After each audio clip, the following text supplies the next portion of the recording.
आप दोनों में से कोई बता दे, शिर्क किसे कहते हैं? हर बात पर शिर्क का फतवा लगाया जाता है, शिर्क किसे कहते हैं? मंजूर और गुलाम नबी, दोनों में से कोई एक। अल्लाह ताला के ताल्लुकात में शरीक रहना शिर्क है कि एक या एक से ज्यादा दो से ज्यादा खुदा मान के जैसे। फिर से आपने क्या कहा? शरीक ठहराने का मतलब क्या हुआ? खुदा ताला के ताल्लुकात में शरीक रहने का मतलब शरीक रहना शिर्क है। शरीक रहने का मतलब ये है कि खुदा ताला एक या से ज्यादा दो या दो से ज्यादा खुदा ताला को खुदा मान रहे हैं। हिंदू दो खुदा मानने के बाद मुस्लिम हो गए। और जो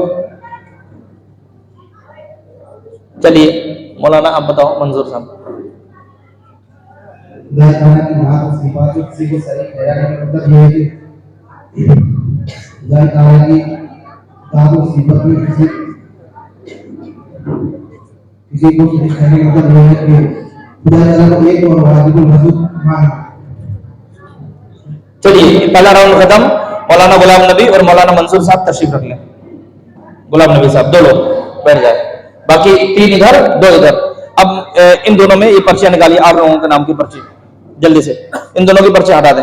माशाल्लाह बहुत अच्छी बात है, ऐसा नहीं कि 2 बैठ गए। देखो कामयाब तो एक ही होगा, ये लंबा वाला जो है ना, बड़ा वाला कप किसी एक ही को मिलेगा।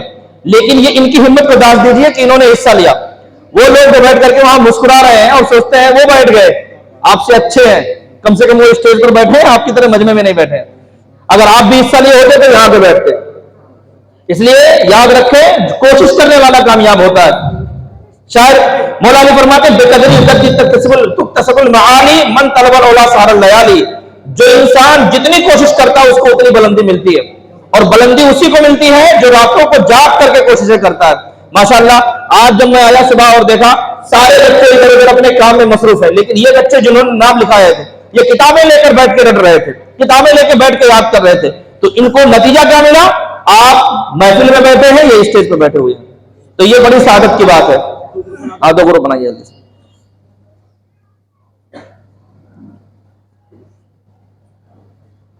अब कौन कौन आया इसमें?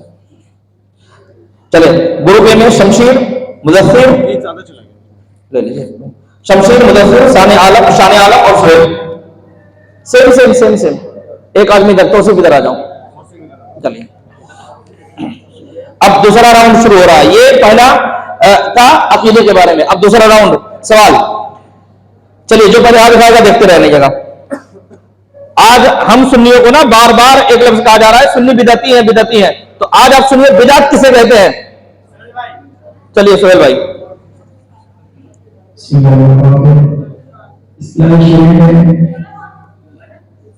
इस्लामी शरीर है जो हुजूर सल्लल्लाहु अलैहि वसल्लम के ज़ाहिरी ज़माने में नाम था, और हुजूर सल्लल्लाहु अलैहि वसल्लम के ज़ाहिरी ज़माने में जो चीज़ नहीं थी और वो चीज़ बुनियादी हो या दीनी हो,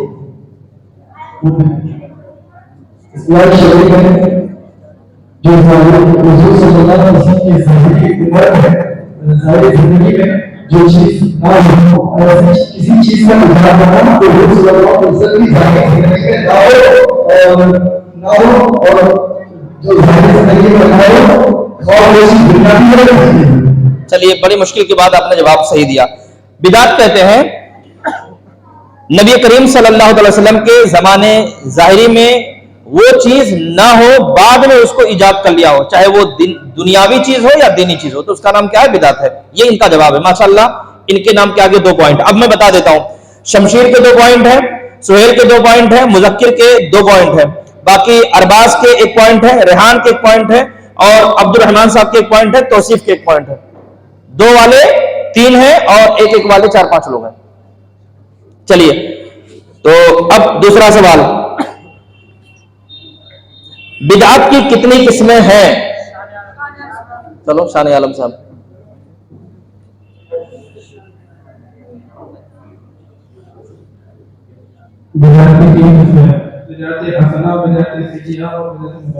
मुख्तसर इनकी वजाहत कर दीजिए। बिदअत हसना, सहिया और मुबाह की। बिदअत हसना वो बिदअत है जो कुरान हदीस के उसूल क़वाइद के मुताबिक हो, और बिदअत सहिया वो बिदअत है जो कुरान हदीस के उसूल ज़वाबित के मुखालिफ हो, और बिदअत मुबारक हो जाती है जो हुजूर सल्लल्लाहु अलैहि वसल्लम के ज़माने में ना हो, जो हुजूर सल्लल्लाहु अलैहि वसल्लम के ज़माने में ना हो और उसके करने में कोई सवाब अनाद ना हो। माशाल्लाह, बहुत उम्दा जवाब। चलिए, शान आलम साहब के भी 2 पॉइंट हो गए, मैं पॉइंट नहीं बताऊंगा। आज हम लोग मिलाद शरीफ की महफिलें मुनाकिद करते हैं, मिलाद शरीफ की महफिलें मुनाकिद करते हैं, तो आप ये बताएं कि मिलाद शरीफ की महफिल मुनाकिद करना कैसा है? चलो तौसीफ साहब।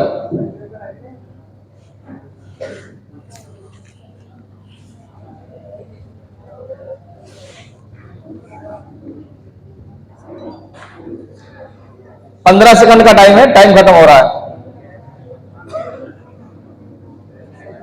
चलिए, मिलाद शरीफ का बनाना हज़रत सल्लल्लाहु अलैहि वसल्लम की पैदाइश के हालात को बाद बयान करना और ये बिदअत हसना। चलिए ठीक है। अगर कोई इसे बिदाते सहीया कहे तो,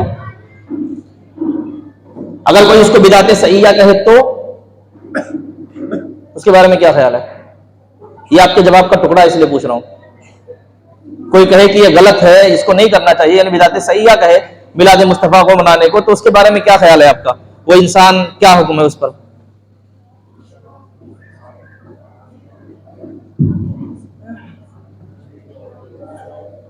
नहीं है तो आपका एक पॉइंट जो प्लस था वो माइनस हो जाएगा।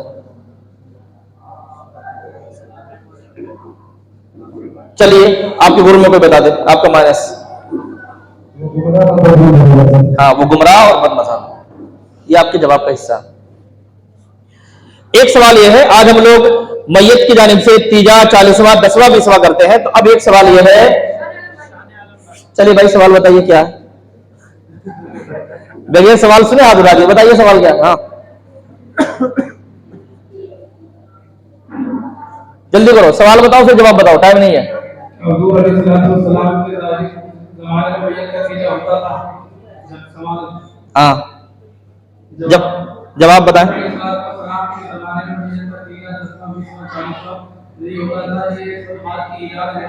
अब बिदअत हसना है, इसमें मरहूम के सारे सवाब के ए लड़के, खाली करवाना, ये सारे सवाब के कुरान खाली करवाना और सैलाब इसमें मसाकिन को गुरबा को खाना खिलाना, ये सब सवाब का काम है।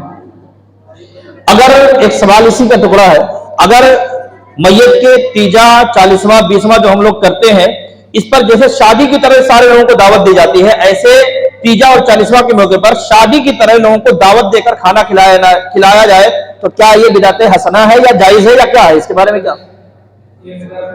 बिदाते सैया का मतलब क्या है? ये बिदात है, यानी जायज नहीं, ऐसा करना नहीं चाहिए।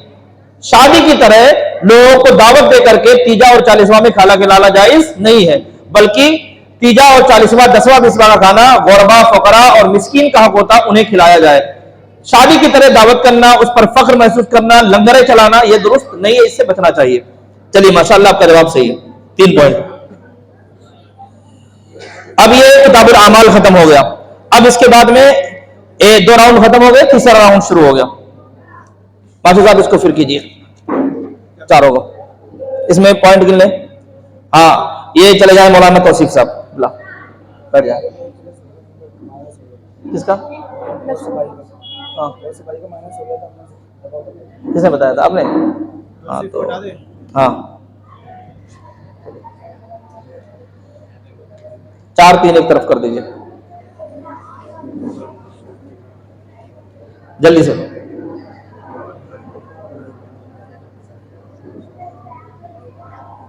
ये कौन कौन है? तफसीर, शमशीर, सुहैल, अरबाज, अब्दुल रहमान एक तरफ, मुदक्किर, शान आलम और रेहान एक तरफ, मुदक्किर, शान आलम और रेहान एक तरफ। चलिए, इसको बदलते रहना चाहिए ना, वरना दिक्कत होगी फिर। चलिए, अब ये सवाल हो रहा है। सबसे पहली बात तो आप ये बताइए कि वजू में कितनी चीजें फर्ज हैं? सुहैल, चलो सुहैल, वजू में कितनी बातें फर्ज हैं? पूरी तफसील बताइए।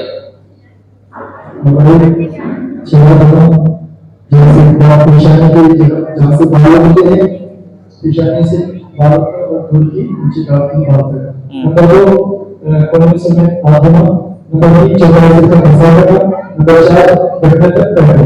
चलिए आपके नाम के आगे चलिए एक जोड़ दिया गया, माशाल्लाह। अब ये सवाल होता है, किन चीजों से वजू टूट जाता है? शाने आलम, किन चीजों से वजू टूट जाता है?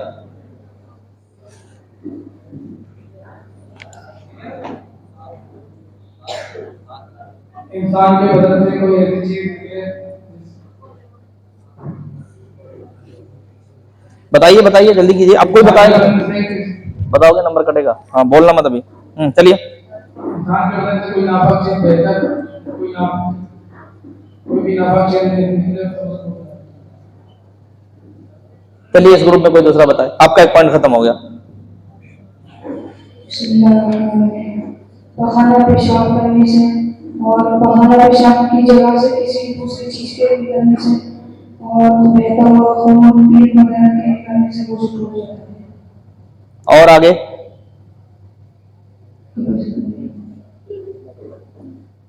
खाना पानी वगैरह ये सारी चीजें है ना, बेहोशी होना, नशे में रखाना, ये सब बस इतना ही याद क्यों? चलिए ये भी आपका अधूरा जवाब है, लेकिन ये भी ठीक हो, कोई मसला नहीं।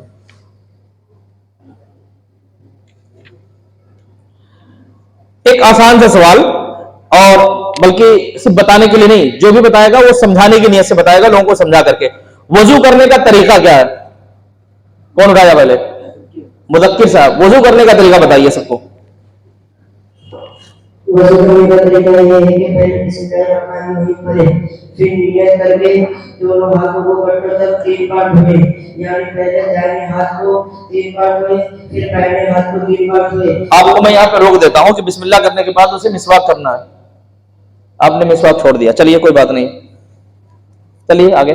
दोनों को एक साथ रगड़ें, फिर दाहिने हाथ से 3 बार कुल्ली करें, फिर बाएं हाथ की छोटी उंगली से नाक साफ करें, फिर दाहिने हाथ से 3 बार नाक पर पानी चढ़ाएं, फिर पूरे चेहरे पर पार होने की वजह से थोड़ी भी नीचे तक एक कान की नोक से दूसरी कान की नोक तक पूरा चेहरा धोए। उसके बाद कोहनी समेत 3 बार पानी 3 बार हाथ धोए, फिर उंगलियों की तरफ से पानी चढ़ाए, कोहनी की तरफ से पानी न डाले, और पूरे सर का मसा करें, कानों का मसा करें और गर्दन का एक बार मसा करें, आखिर में कमरों समेत 3 बार पाँव धोए।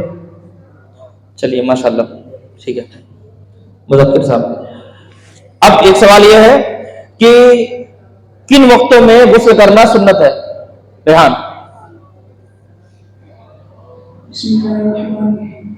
जुमा, ईद, बकरीद के दिन गुस्ल करना सुन्नत है। और भी कुछ है?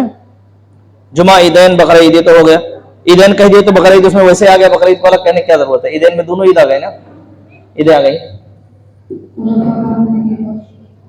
हाँ, एहराम बांधने के वक्त भी गुस्ल करना सुन्नत है। चलिए ये आपके नाम के आगे रेहान साहब 3। 2 सवाल और किए जाएंगे, उसके बाद जिसके पॉइंट कम होंगे उसे बिठा दिया जाएगा। किन सूरतों में गुस्ल करना फर्ज है? कौन उठाया?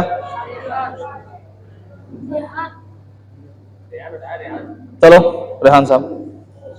किन सूरतों में गुस्ल करना फर्ज है?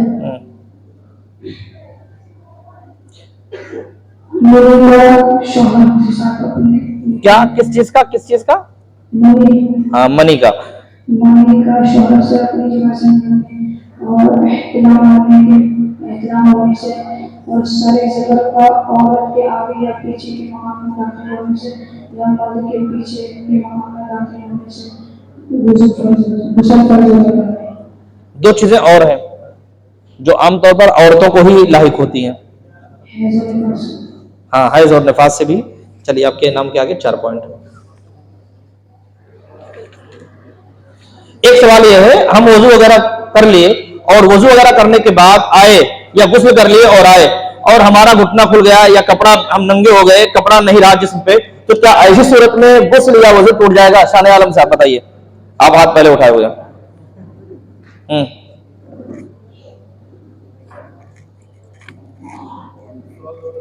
नहीं, आप सवाल पूरा होने से पहले आपने हाथ उठा दिया। सवाल ही आप बताएं, जवाब भी आप बताएं। ऐसी सूरत में वजू नहीं टूटेगा। आपने अभी सही जो इसका जवाब है वो नहीं कहा। पूरा बताइए कि अगर घुटना खुल जाए तो क्या हुक्म है और क्या नहीं है, तो घोलना कैसा है कैसा नहीं है। वरना आपका एक पॉइंट, आपके पास अभी 2 पॉइंट है। अगर आपका ये जवाब गलत हुआ तो आपका 1 ही पॉइंट बचेगा। 2 थे, एक तो पहले माइनस हो चुका था। अब आप नहीं बता सकते हैं, चलिए दूसरा है, आपका 1 पॉइंट माइनस, आपके पास सिर्फ 1 पॉइंट बचे। कोई ये बता दे आपके ग्रुप में, नहीं इस ग्रुप में किसी को मालूम हो तो बता सकता है। नहीं मालूम है, चलिए नहीं मालूम है तो डाउट करिए नहीं मालूम है, तो उससे क्या होगा कि उस ग्रुप का जिन्होंने उठाया उन्हीं का कटेगा, दूसरे ग्रुप का नंबर कटेगा ही नहीं। इसका जवाब यह है कि घुटना खोल करके किसी के सामने नहाना हराम और सख्त हराम है। ठीक है, अगर वजू और गुस्ल इंसान का है तो सतह औरत बिल्कुल ना खोले, उससे खोलना चाहे जिस हालत में हो, चाहे वजू हो या ना हो, वो हराम है। लेकिन ऐसा नहीं है कि घुटना खोलने से वजू या गुस्ल टूट जाए, टूटेगा नहीं, लेकिन खोलना हराम है, खोलना नहीं चाहिए। ठीक है, ये इसका जवाब है। चलिए अब मैं पॉइंट गिन लेता हूं। नंबर 1 शान आलम साहब, शान आलम, अब्दुल रहमान, गुलाम नबी तो पहले हो गए, शान आलम और अब्दुल रहमान, ये दोनों से आप लोग बैठ जाए। 5 लोग, 3 एक तरफ 2 एक तरफ। वो पर्ची निकलेंगे अभी। हाँ हाँ, माशाल्लाह, ये बहुत अच्छी बात है। कम से कम वो 3 राउंड तक तो चले, आप तो 1 राउंड तक भी नहीं चल पाए क्योंकि आप हिस्सा ही नहीं लिए। हाँ देखिए कौन कौन है, रेहान, शमशीर, मुदस्सिर। चलिए ठीक है, अरबाज और सुहैल, ये ग्रुप। चलिए अब दूसरा तरीका ये है, एक और होता है, अगर हम पानी है तो वजू और गुस्ल करें, लेकिन अगर पानी नहीं है तो शरीयत का हुक्म क्या है, तयम्मुम करें। तयम्मुम का करने का तरीका क्या है, चलो रेहान साहब बताइए। तयम्मुम करने का तरीका है कि पहले नियत करें और दोनों हाथ को समेट के मारें। अगर गिर जाता है तो हाथ को छोड़ दें और पहले चेहरे का मसा करें। चेहरे का मसा करके दोबारा हाथ जमीन पर मारें, फिर हाथों पानी में समेट कोने को मसा करें। चलिए ठीक है, आपके नाम के आगे पॉइंट जुड़ गया।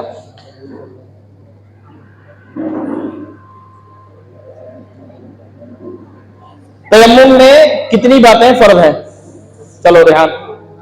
तयम्मुम में 3 बातें फर्ज हैं। नंबर 1 नियत करना, नंबर 2 चेहरे का मसा करना, नंबर 3 कोने समेत हाथों को मसा करना। चलिए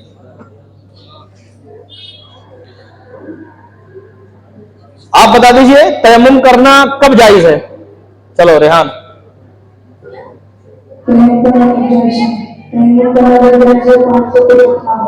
चलिए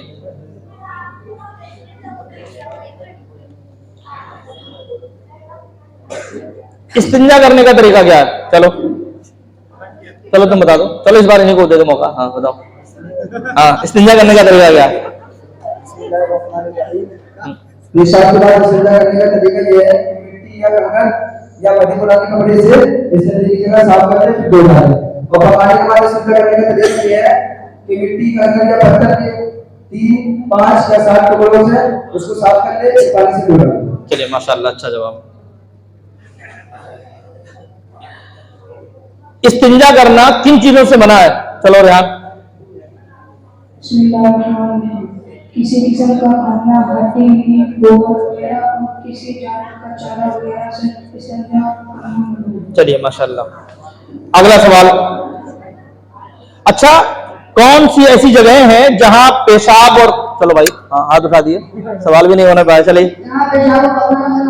हाँ, मतलब सवाल क्या है कि कौन सी ऐसी जगह है जहां पेशाब और पैखाना करना मना है। सवाल क्या है कि कौन सी ऐसी जगह है जहां पेशाब और पैखाना करना मना है, यानी वहां पेशाब और पैखाना नहीं करना चाहिए। क्या उसका जवाब है भाई, बताइए आप। नदी या हौज या दरिया के किनारे या मस्जिद के पीछे गली में या दरख्त के नीचे या जहां आदमी बैठते हो और जहां पर गाय वगैरह नहीं होती है, उन सब चीजों में पेशाब करना। अब मैं आपसे इसी में सवाल करूंगा कि जहां गुस्ल खाने में या जहां वजू करते हो वजू खाने में या गुस्ल खाने में पेशाब और पैखाना करना कैसा है, क्योंकि ये आपके सवाल का जवाब का जुज है। वजू खाने में और गुस्ल खाने में पेशाब और पैखाना करना कैसा है? हाँ, यानी वजू और गुस्ल खाने में भी पेशाब पैखाना करना मना है, लिहाजा गुस्ल खाने में पेशाब और पैखाना नहीं करना चाहिए, इससे बचना चाहिए। ठीक है, चलिए ये मौलाना क्या नाम है इनका? शमशीर साहब, बड़ी मुश्किल से तो आपके आगे आया है। अब किन पानियों से वजू करना जायज है? मुदस्सिर चलो। नदी, पानी, चश्मे, समुद्र और बड़े हौज का पानी या बरसात का पानी या ओले का पानी या गिरती हुई बरसात का पानी, ये सब पानियों से वजू करना चाहिए। चलिए माशाल्लाह, आपके नाम के आगे पॉइंट लग गया। यानी इन्होंने क्या बताया? बरसात का पानी, नदी नाले का पानी, समंदर का पानी, दरिया का पानी और पिघली हुई बर्फ का पानी, औले का पानी, तालाब या बड़े हौज का पानी, इन तमाम पानियों से वजू और गुस्ल करना क्या है? जायज है या कर सकते हैं। चलिए अब आप बता दीजिए किन पानियों से वजू और गुस्ल करना। अब बताइए भाई, सवाल बताइए पहले, सवाल भी नहीं। हाँ, किन पानियों से वजू करना जायज नहीं है यानी मना है, आप बताएं।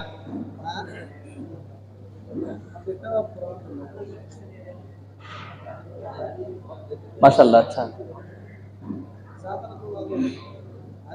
उन पानियों में जिसमें कोई चीज मिलकर नाम बदल जाए, जैसे चाय, शोरबा, शरबत वगैरह, तो इन तमाम पानियों से वजू करना होता है। ये मुकम्मल जवाब नहीं, अधूरा जवाब है। आप मुकम्मल जवाब दो वरना पॉइंट कट जाएंगे। आपके नाम के आगे अभी 3 ही पॉइंट है। आपको नहीं मालूम? मालूम हो तो जल्दी करो, बस 10 सेकंड का टाइम है।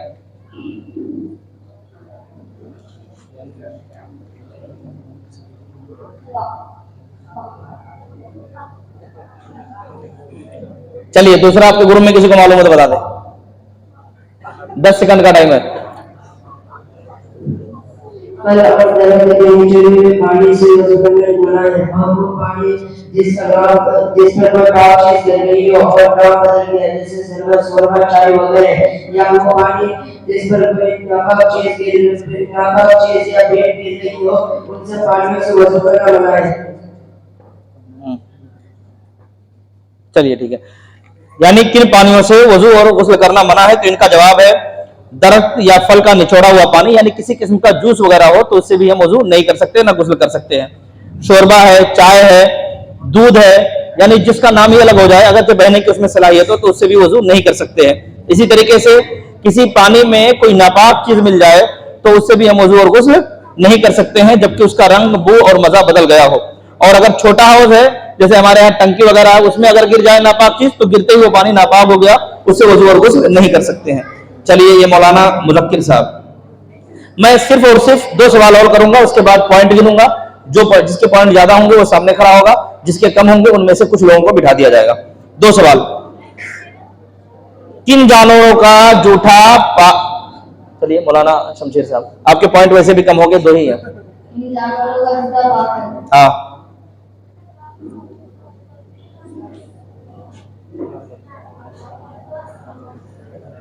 अस्सलाम वालेकुम वरहमतुल्लाहि वबरकातुहू। माशाअल्लाह, आइए हमारे प्रिंसिपल साहब की बुला तशरीफ लाए। माशाअल्लाह,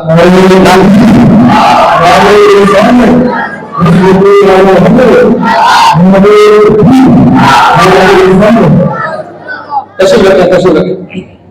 चलिए, जिन जानवरों का गोश्त खाना हलाल है, उनका जूठा पाक है, जैसे गाय, बैल, भैंस, बकरी वगैरह।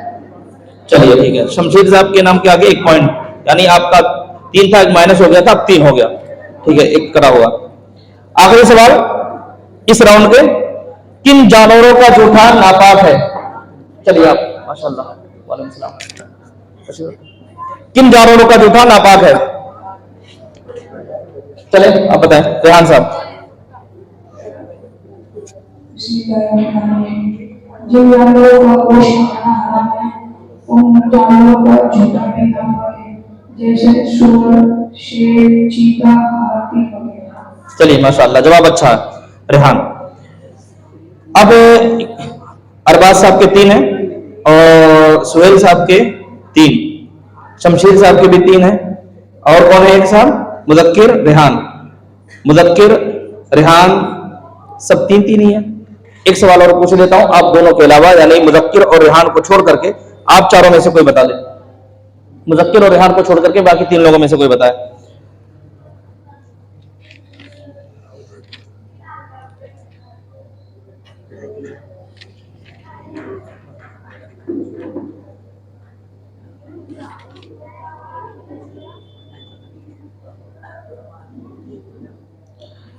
अगर किसी कपड़े में निजासत गलीजा लग जाए तो उसके बारे में क्या, चलो आप बताएं। किसी कपड़े में निजासत गलीजा लग जाए तो उसके बारे में क्या हुक्म है? अगर किसी कपड़े में निजासत गलीजा लग जाए, अगर ये गर्म से ज्यादा है तो उसका पाक करना फर्ज है। अगर बगैर पाक किए पढ़ेगी, बगैर पाक की नमाज पढ़ी तो नमाज ना होगी, यानी उसका नमाज पढ़ना वाजिब है, फर्ज हो जाएगा। और एक ग्रहण की बराबर की है तो उसका अगर एक ग्रहण की बराबर की है फिर दोनों उसको नमाज पढ़ी तो नमाज का दोहराना वाजिब हो जाएगा। एक ग्रहण से नहीं पढ़ी है तो वो सुन्नत है। अगर बगैर दो नमाज पढ़ी तो नमाज हो जाएगी लेकिन खिलाफ होगी। माशाल्लाह जवाब अच्छा है, ठीक है। अरबाज साहब के नाम के आगे 4 पॉइंट, बाकी 3 का जो है वो बैठ जाए, सोहेल साहब बैठ जाए और मौलाना शमशीर साहब, 3 लोग माशाल्लाह। अब ये तो कंफर्म हो गया 1 2 3, अब एक ना एक इनाम तो मिलेगा ही, है ना, अल्लाह का शुक्र है ना। चलिए माशाल्लाह, अब बस इन तीनों में हमें सिर्फ एक बच्चे को 2 बच्चों को कंफर्म करना है, जो 2 बचेंगे। देखें 3 लोग हैं, अब मैं 10 सवाल पूछूंगा, 10 सवाल में जो ज्यादा सवाल बताएगा वही आगे हो जाएगा, ठीक है। अब इसमें ग्रुप कोई नहीं है, जो आगे 3 लोग एक साइड में हो जाओ, बीच में 10 सवाल किए जाएंगे, उसमें जो भी आगे बताएगा वो बच्चा आगे जाएगा आगे राउंड के लिए। और आगे राउंड, फाइनल राउंड जो होगा वो हमारे मेहमान खुसूसी हजरतुल अल्लामा मौलाना मुफ्ती मोहम्मद अशरफ साहब की बिला जब तशरीफ लाएंगे तो दस्तारबंदी के वक्त इनसे कुछ सवाल किए जाएंगे और हजरत ही खुद सवाल फरमाएंगे। उसके बाद में जो सारे सवालों का सही जवाब देगा उस बच्चे को जो 2100 रुपए 1 नंबर पे आएगा उसको 2100 रुपए इनाम दिया जाएगा और ये बड़ा वाला कप भी उसे दिया जाएगा। जो 2 नंबर पे आएगा उसे 1100 रुपए दिए जाएंगे, जो 3 नंबर पे आएंगे उन्हें 786 रुपए दिए जाएंगे और बाकी जितने बच्चे हिस्सा लिए उनको ये शील्ड पेश की जाएगी। तो बस अब इन 3 में वो 2 कौन खुशनसीब है जो आगे तक जाएंगे, उनकी पहचान करने के लिए मैं सवाल आगे कर रहा हूं। बल्कि हमारे प्रिंसिपल साहब के बिला वो 10 सवाल करेंगे, मैं पॉइंट लिखता हूं, आप 10 सवाल करें पूरी किताब में से जहां से चाहे कर लें। हाँ ये आप इसको चाहे पूरी किताब में से चाहे जहाँ कर लें, बस 40 के बाद 40 के आगे जहाँ से चाहे कर लें। ये ले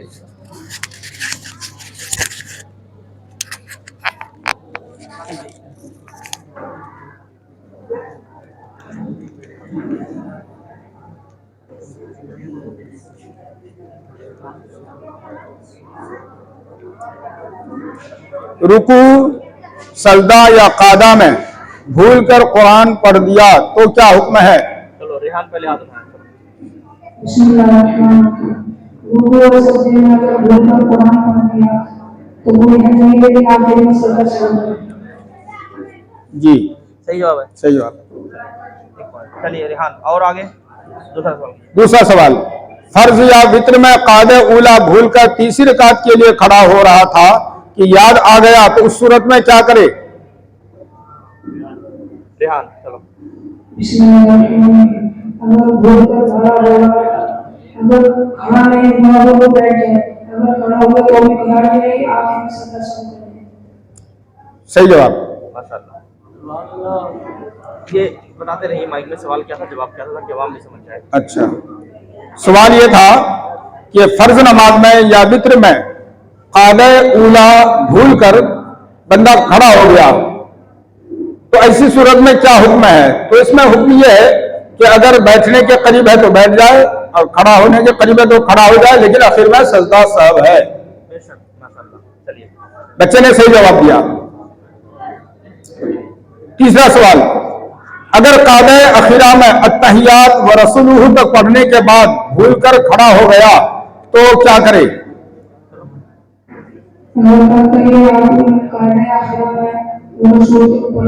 पढ़ने के बाद खड़ा हो गया तो कोई हर्ज नहीं। जवाब यह है, अगर बकदरे तशहुद कादा अखीरा करने के बाद भूलकर खड़ा हो गया तो जब तक उस रकात का सजदा न किया हो लौट आए और दोबारा अत्तहियात पढ़े बगैर सजदा साहब करे। आपका जवाब, आपका 1 पॉइंट कट गया। जी, गलत जवाब था आपका। जवाब कामिल नहीं हुआ। जवाब हजरत ने बताया ना अभी, आप दोबारा जवाब बता दीजिए ताकि वो सुन ले।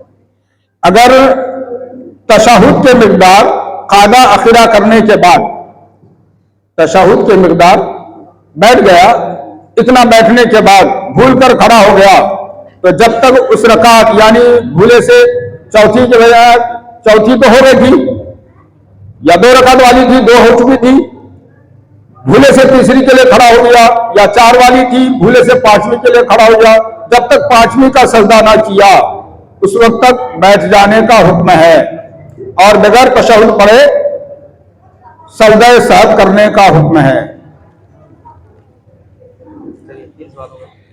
चौथा सवाल, कादे उला में भूल कर दरूद शरीफ भी पढ़ दिया तो क्या हुक्म है,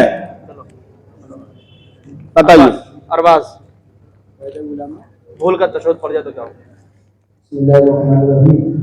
दरूद इब्राहिमी पढ़ दिया, कायदे उला में भूल कर तशहुद के बाद दरूद इब्राहिमी पढ़ दिया तो क्या होगा? कोई भी दरूद पढ़ दिया। अल्लाहुम्मा सल्ली अला सय्यिदिना तक पढ़ दिया तो कोई हर्ज नहीं है, और से आगे पढ़ दिया अल्लाहुम्मा सल्ली अला सय्यिदिना जी, तब वहां तक पढ़ दिया तो कोई हर्ज नहीं है, अगर उससे ज्यादा पढ़ दिया तो आपका आखिर में सजदे साहब पढ़ दिया। जी सही जवाब है। अला सय्यदना तक पढ़ दिया तो कोई हर्ज नहीं है, नहीं रसूल हो तक ये है। अल्लाहुम्मा सल्ली अला सय्यिदिना, अल्लाह अल्लाह मोहम्मदिन तक या अल्लाहुम्मा सल्ली अला सय्यिदिना तक, उसके बिल माक़ा में सय्यिदिना का लफ्ज़ है, सय्यिदिना तक नहीं, सय्यिदिना तक पढ़ दिया तो सजदा सब लाजिम है। आप कह रहे हैं, आपने जो जवाब दिया कि अगर अल्लाहुम्मा सल्ली अला सय्यिदिना तक पढ़ दिया तो कोई हर्ज नहीं, ये गलत जवाब है। अगर अल्लाहुम्मा सल्ली तक कहा है तब कोई हर्ज सल्ली तक शुरू कहा तब तो सय्यद कह कह दिया या मोहम्मद कह दिया तो सजदे से वाजिब है, तो आप पर माइनस। सवाल, जहरी नमाज में भूल कर आहिस्ता पढ़ दिया या सीधी नमाज में जहर पढ़ दिया तो क्या हुक्म है, कौन बताएगा? कुरान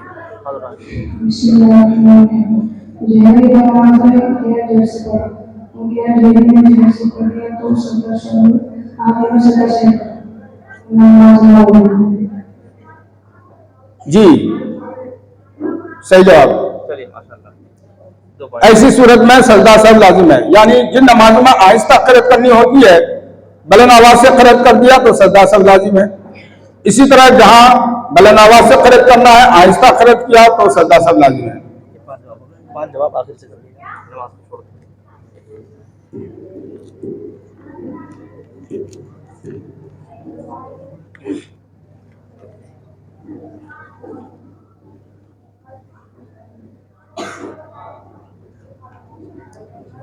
उश्र के बयान में है एक सवाल कि किन सूरतों में 10वां हिस्सा और किन सूरतों में 20वां हिस्सा वाजिब होता है। आज मैंने बयान किया था, पूरा है ना। हाँ हाँ, उश्र में किन सूरतों में 10वां, किन सूरतों में 20वां हिस्सा वाजिब होता है। उश्र नहीं मालूम है किसी को? कर लो मशवरा, आपस में कर लो।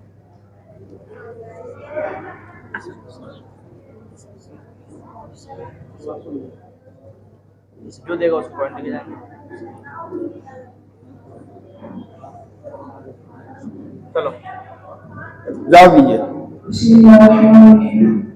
10वां हिस्सा होगा जो बारिश से खेती होगी, और 20वां हिस्सा जो मिलेगा जो अपनी मेहनत की पानी से वो मिलेगा। माशाल्लाह, जी सही जवाब। ठीक है, जवाब अच्छा।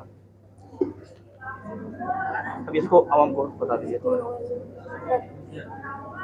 खेती बाड़ी जो करते हैं, खेत में जो पैदावार होती है उसमें अगर बारिश के पानी से खेती हुई और अपनी लागत से पानी वगैरह नहीं दिया तो उसमें 10वां हिस्सा है। और अगर आज के दौर में अक्सर ऐसा ही होता है, ट्यूबवेल वगैरह में या मोटर लगाकर पानी देते खेतों में, उसमें 20 हिस्से में 1 हिस्सा यानी 20वां हिस्सा उश्र अदा करना वाजिब है।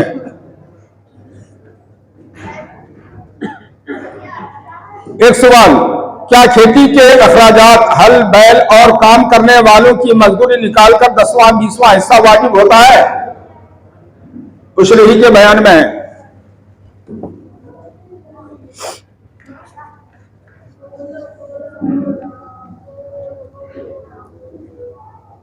नहीं मालूम है किसी को इसका जवाब। ये सवाल हो गया, इनके नंबर खत्म हो जाएंगे। ज़कात के बयान में एक सवाल, किन लोगों को ज़कात देना जायज नहीं? जायज नहीं? हाँ बताओ, चलो बताओ।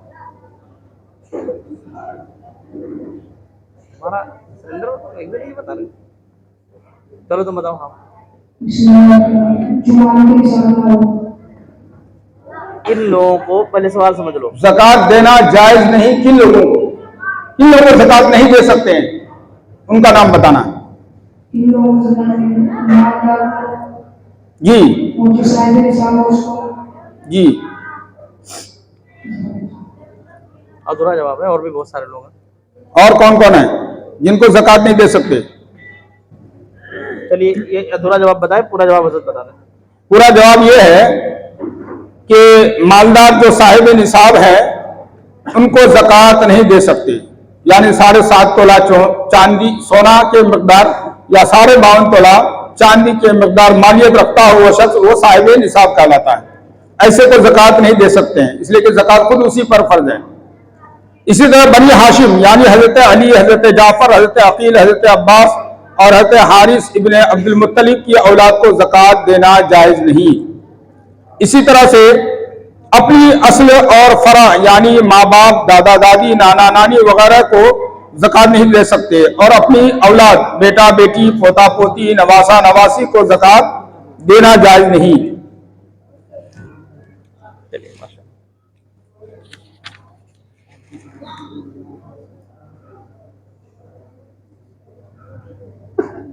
सैयद को ज़कात देना जायज है या नहीं, बताइए। सैयद को ज़कात देना जायज नहीं। क्यों? रसूल करीम सल्लल्लाहु अलैहि वसल्लम को ज़कात देना जायज नहीं। जी सैयद को ज़कात देना जायज नहीं। क्यों नहीं? वो रसूल करीम सल्लल्लाहु अलैहि वसल्लम से बनी हाशिम है वो। जी, ज़कात का पैसा मस्जिद में लगाना जायज है या नहीं? ये सेकंड लास्ट सवाल है, इसके बाद आखिरी सवाल। चलो जी, चलो और बात बताओ। ज़कात का पैसा मस्जिद में लगाना जायज है या नहीं? नहीं जाएगा। किन किन जगहों में नहीं लगा सकते? कई चीजें हैं, उन सबको बताइए। मस्जिद में, मदरसे में, और मदरसे में मुतलकन मना नहीं है। मस्जिद में और मैयत के दफन करने में। जी, इसके साथ आप कर दीजिएगा, मदरसे में मुतलकन मना नहीं। जी, ज़कात का माल मस्जिद में लगाना, मदरसा तामीर करने में, मदरसा बनाने में, बिल्डिंग बनाने में खर्च नहीं कर सकते, वरना ज़कात अदा नहीं होगी। इसी तरह कुआं वगैरह बनवाना जायज नहीं।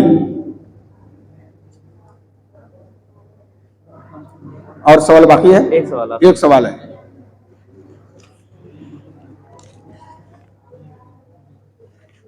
रोजे से मुतालिक एक सवाल,